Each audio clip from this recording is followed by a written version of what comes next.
وای یو ځلې بیا مبارکیانې افغانانو خو نن له اماراتیانو څخه بڼکې وویستلې افغانانو نن اماراتیانو نه څنګه لاره ورکه کړې وه ویډیو را سره تر پایه پورې وګورئ په ډېر څه به پوه شئ ګرانو مینهوالو السلام علیکم وخت مو په خیر د سویلي افریقا په کوربتوب د 19 کلنو ځوانانو ترمنځ د نړیوال 500 ورځ جام سیالیو په دوام افغانستان په خپله دوهمه سیالۍ کې متحده عربي اماراتو ته په 160 سترو منډو ماتې ورکړه او د دې سیالیو دوهم پړاو ته یې لاره پیدا کړه په دې سیالۍ کې پچه د افغان 19 کلنې لوبډلې وګټله او لومړی یې د توپوهنې پریکړه وکړه افغان 19 کلنې لوبډلې په ټاکل شویو 50 اورونو کې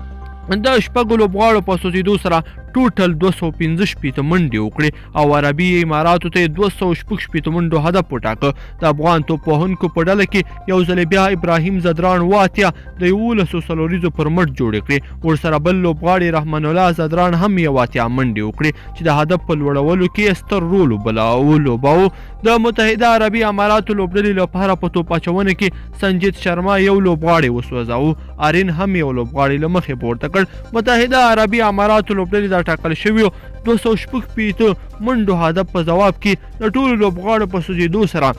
115 منډې وکړې او یا د سیالۍ په 160 منډو بایلوده د متحده عربي اماراتو لوبډلې لپاره په توپوهنه کې لوبډله مشر آیرن لکرا تر ټولو ډېرې 28 منډې وکړې دغه راز اروینډ هم 19 منډې وکړې د دغې سیالۍ غوره لوبغاړی هم شفیق الله غفاري اعلان کړی شو نوموړي په 8 اورونو کې 23 منډې ورکړې او 15 لوبغاړي یو ځل بیا هم وسوځول د افغان توپ اچونکو په ډله کې یو ځل بیا شفیق الله غفاري تاریخي توپ اچونه وکړه نوموړي نن هم